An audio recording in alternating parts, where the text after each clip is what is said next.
When we initially reported on this Diddy lawsuit, it just seemed very convoluted and difficult to decode, but I've seen that this story is gaining more and more traction over the last few days and over the weekend.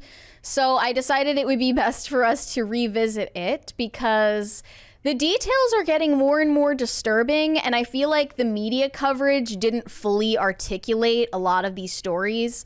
So basically, to recap, this is a 73-page lawsuit that was filed by Rodney Jones, who was a producer for P. Diddy's Love album from 2022 to 2023. And all of the things that he is accounting in this lawsuit were that recent. So it's not like we're bringing things up from the 90s or the 2000s or even the 2010s.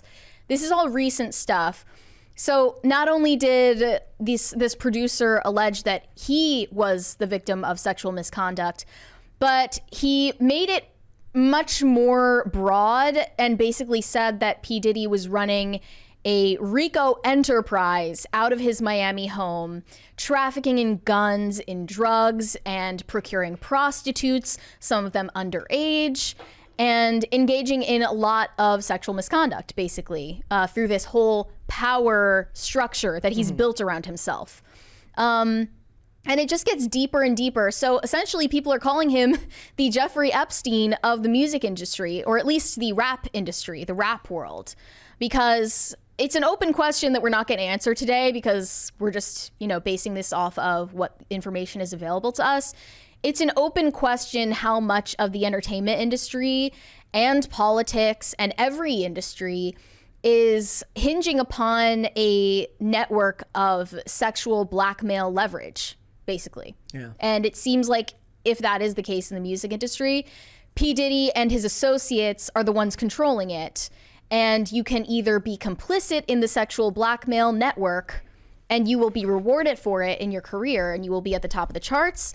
And if you opt out, you will be blacklisted or you will be pushed out of the music industry. It seems like it's not even just like, it's not him at the top. It's even deeper than that. It's like the record labels at the top and the people in charge of financing everything. And the executives of these music labels who often are not famous and are not known by name. They are not household names like P. Diddy. So for instance, one of the people implicated in this lawsuit is Lucian Grange, who is the CEO of Universal Music Group.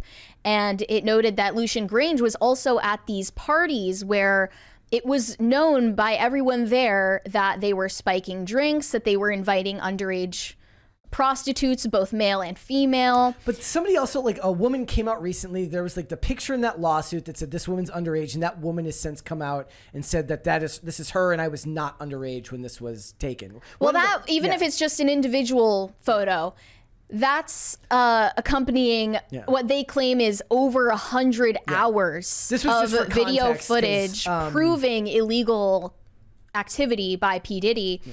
And I don't think that Rodney Jones's lawyer would claim they have over 100 hours of footage proving illegal conduct if they didn't at least have some. There are crime scene photos, essentially. There are videos from inside P. Diddy's home, inside these studios. So there's definitely something to this lawsuit. Whether or not the entire thing is credible, we don't know. But this influencer named Ian Carroll, he goes by Cancel This Clothing Company on Twitter. He's been making a ton of deep dive videos about the lawsuit and going into the documents. And he said the Diddy lawsuit is exposing the Jeffrey Epstein of the music industry. This goes back before most of us were born, goes all the way up to the intelligence agencies, directly alleges whole houses wired with hidden cameras, hosting parties with underage girls, spiked drinks, and more. Cat Williams said everything would come out in 2024. This sure looks like the first pin has dropped. And I watched through that video. He essentially said that it's alleged P. Diddy's entire home has hidden cameras in it.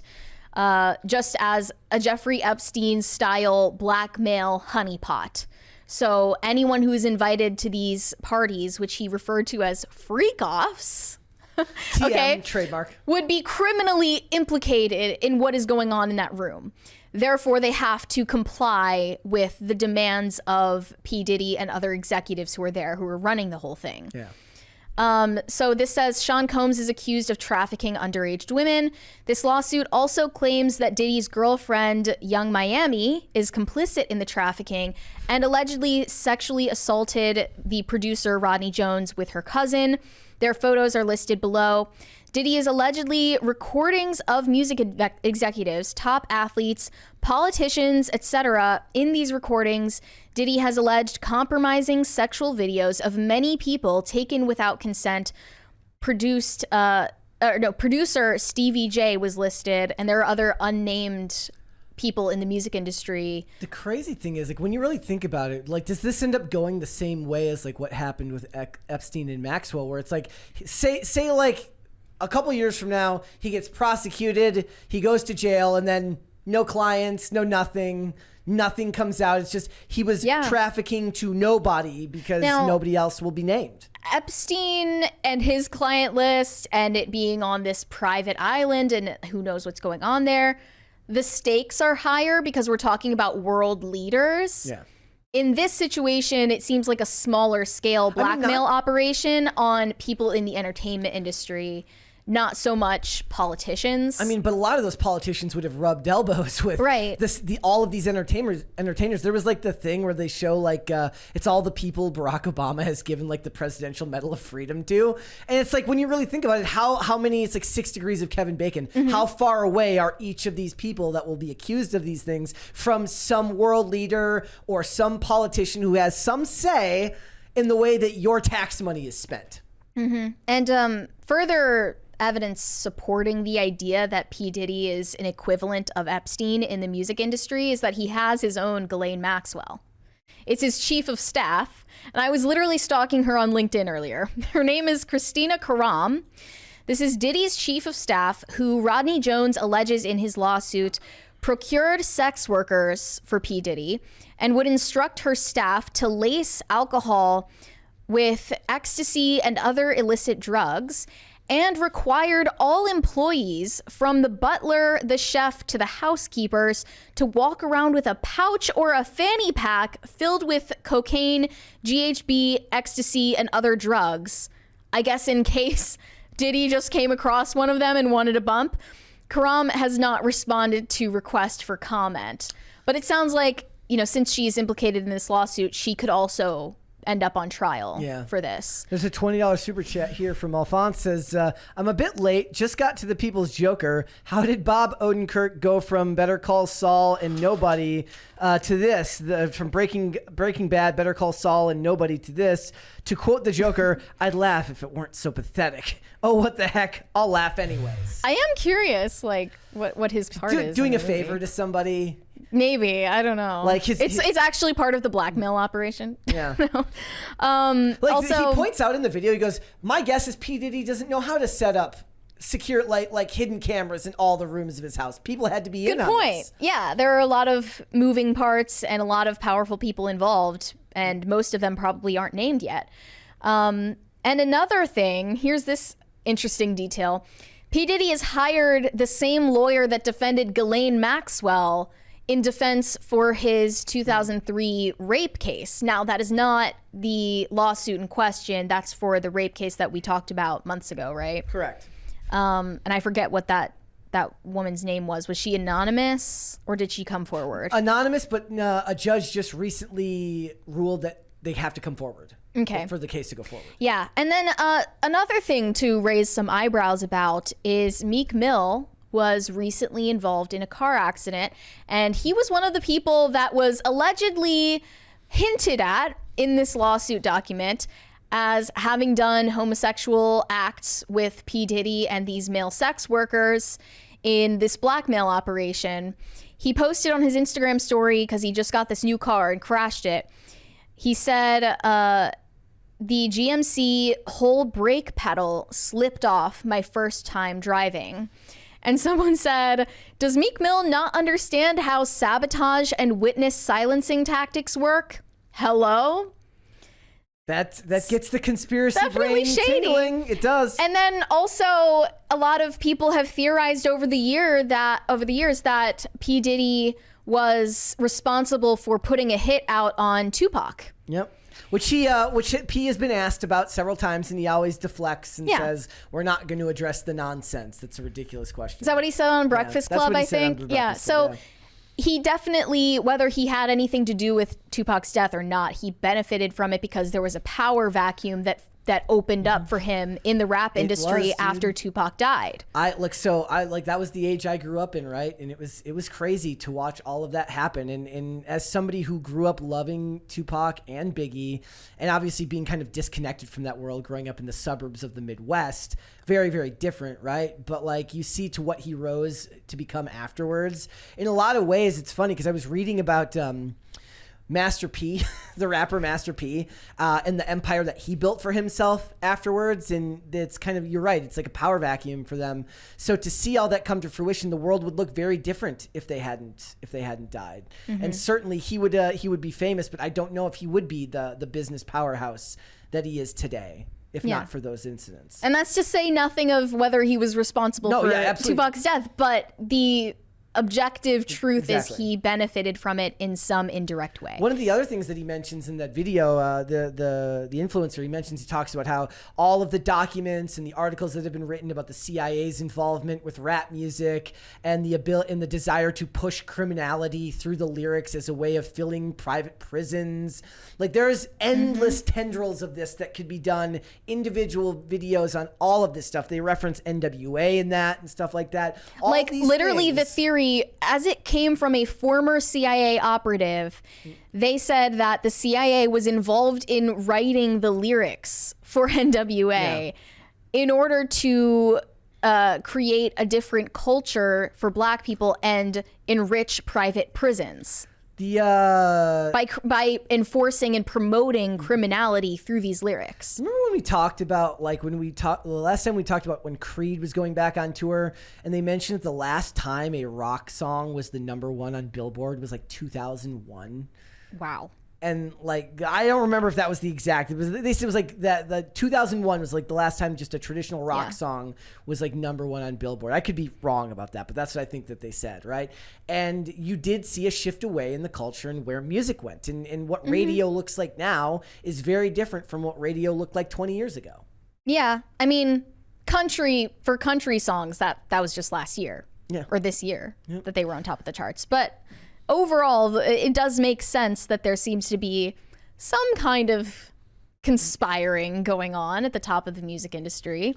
Anyway, moving on to more recent events, Cat Williams on Joe Rogan Experience, he was going into some very esoteric stuff about, he's a great interview. Like he's a natural storyteller. Well, it's also like you can't tell when he's being serious or if he is telling the truth. It's kind of how I feel about Theo Von half the time. Yeah. Like when Theo Von tells a story, I have no idea if that's actually happened to him. Or like Alex Jones or Kanye West. Like you never know what tone they're trying to strike with what they're saying. But Cat Williams, when he was on Joe Rogan just a few days ago, he suggested that transgenderism originates from the demon Baphomet and that Hollywood has been pushing us toward occult themes for decades. Quote, show me one person that ever wore a dress in Hollywood unsuccessfully. That's how you understand what a ritual is. 20 years ago, I knew transgender was going to be a thing. I'd gotten so much information that I understood the earliest I had seen the word transgender was from Baphomet. I knew in the ritual of Baphomet, to show allegiance to him, you had to kiss his ring. I knew that both of those things would become popular. I knew that somehow calling people the goat would be normalized over the sheep being always the most popular reference. And then Rogan said propaganda in Hollywood is built into the ingredient list. If you want to make movies about certain subjects, you have to be willing to work with certain people. You become propaganda arm for the government, and in turn, they don't mess with you. I always wonder about all the stories in the Bible and whether we are experiencing it or not. And they started getting into conversations about the end times and stuff like that. And then I saw that Candace Owens posted this picture of Kid Cudi on a red carpet. I don't know how recent this is. He's at some fashion award show wearing a frilly white dress. It's almost a wedding gown and this veil on his head. And he's wearing eye makeup and holding the hands with another man. I believe this is the designer. She said, when I see demonic rituals like this done to black artists and I research who's behind it, a perverted designer that used to work for Woody Allen, I truly cannot fathom how the media has brainwashed some black Americans to believe I'm the enemy. Open your eyes. So a lot of people were saying this is exactly what Cat Williams was referencing. Mm-hmm. And it's exactly what Dave Chappelle was referencing when he was talking to Oprah Winfrey all those years ago, how for some reason black men in the entertainment industry are just really pushed hard to cross-dress. Well, and it opens doors for them, allegedly, in the industry if they are willing to humiliate themselves for clout. And Cat Williams talked about not being willing to do that. And other celebrities have talked about not willing to do that. John Cena is literally going through this right now with this movie that he's promoting called like Nicky Snicky or whatever it is. Mm-hmm. And he's like, that's where that big that picture that came out a couple years ago of him in like the knee-high socks and in the skirt, where he's like going into his trailer. It was for that movie. And that's like, he made a fake OnlyFans where he's doing like content on there now, which is designed to make you think it's sexual stuff, but it's all kind of comedy bits. It's promotion for the movie, but it's baked right into that as well. Right. And I would say it's not just black men in the industry who are pressured to do that. Well, no, just strong masculine men in general. It's one of the things I always point out. I said, like, there's a reason why they always make the black actor the timid tech person, or they make the black woman the counselor or something like that. Like, this is baked into the formula. The social worker. I think more of that has to do with just like actually racist liberals not being afraid. Like, literally, like they've never actually interacted with somebody outside of the people in their bubble, so they don't know how to write them. Mm-hmm. Right. I think that a lot of that is there, but obviously it goes deeper into all of these other things are far deeper than that. But there's a $20 one there from Cobra Commander. Trans messaging isn't a new thing. Look into Dr. Magnus Herfeld, the Jewish doctor and author who pushed homosexual and trans ideology in Berlin before a certain nationalist party gave him Das Boot. Well, I recently saw Candace Owens talking about Herfeld on her podcast, and she got a lot of hate for it. So I am definitely going to be looking deeper into that. And this author kind of went further and talked about JayZ and said it's only a matter of time before spirit cooking JayZ is exposed like Diddy. And there's an image of JayZ locking foreheads with performance artist, so-called performance artist and spirit cooker Marina Abramovic. Yep. And they said there's a reason Kanye said JayZ's got murderers. He's evil to the core. I pray there will be justice for Kathy White one day. The false idols will continue to fall. Mark my words. So are you aware of Kathy White? I've heard this. I don't know enough about it, but it's obviously that was the first thing people were referencing when all of this info started coming out. I don't think all of this stuff gets exposed, though. I think that these, if we operate under the premise that what is being said is true, I think these networks are too deeply ingrained in the culture. And I don't think if somebody ends up going to prison, they sacrifice one person to keep everybody else's hands clean. As has already happened in the public eye with Epstein. We know, right? So. But it is kind of a progressive ideology to believe that the arc of history bends toward justice. Yeah, it is. That's not quite right. Well, it's also very modern to imagine like the amount of people who don't understand that war is this planet's natural state, that man is kind of always at war and conflict is inevitable.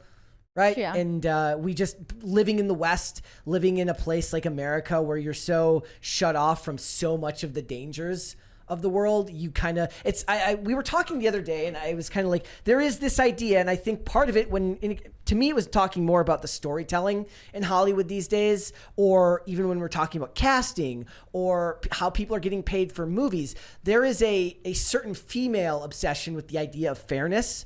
Mm-hmm. That's just not real to the real world. It's just not accurate to the real world. But there is an obsession with the idea of fairness. What's fair to you? What's fair to me? What's going to make us all equal? Or in this case, these days, it's equity. And I think a lot of what we hear talked about today is because these ideologies push that kind of idea of like what's fair. Yeah, I've just been seeing more and more people, especially on X, talking about like how we're approaching a great awakening in society. No. And I'm literally like Zendaya in Dune 2. I'm like, the prophecy is what will enslave us. Look, I think that is also, most people don't realize that you and I, everyone else lives in their own bubble, and the average person isn't going out into the world to experience any of that. That's the trick, though, right? The trick is that this stuff is done right in front of you, and that everyone else will go about their day. They're going to go see a movie. They're not going to wonder whether Zendaya's changing the beauty standards subtly, right? They're not thinking that way. They're not thinking about the great replacement. They're not thinking about all this stuff. They're going to work. They're trying to pay their bills. And you can say, and you might even be right, that that is ultimately how they maintain control. Fine. But I love that saying from like that Dean Haglund of The Lone Gunman did on a podcast. He said the one thing that like any conspiracy theorist, all they really get in the end is the right to say I told you so. But then everything's still shitty. At what cost? At what cost is it to say I told you so? And I don't blame the average person for not knowing or caring about a lot of this stuff. Now, you got kids. You want to leave the world a better place for your kids. I understand that. That makes sense, right? But to the average person who's out there living, these people that are like dinks going to Disneyland, I don't think they're thinking about this stuff. They're not. I don't think that most people are. And I think that everyone's kind of guilty of letting the algorithms that control their lives keep them in a bubble. Even if you're consciously aware of all this stuff, it's our own responsibility to understand that the people who don't see the world this way fundamentally live in a different world than you now. It's why I've given up on talking to people about politics, because depending on how you talk to someone, depending on who they are, they don't live in the same world you and I do. And you could say me and you don't even live in the same world in a lot of ways. Maybe me and you more than other people because of our work gives us shared experience. Yeah. But even like a coworker downstairs could live in a completely different world than me. So the idea that they could hide these things, that an elite class could hide these things, isn't all that shocking to me. Right. Yeah. Well, this is obviously grown past just the scope of a 73-page lawsuit, but I felt like all of that was really interesting, and I like going down the rabbit hole. Thanks for watching. Listen to full episodes of Pop Culture Crisis on Spotify. Keep up with us on social media, and make sure you subscribe and ring that bell so you never miss the show. Bye, guys.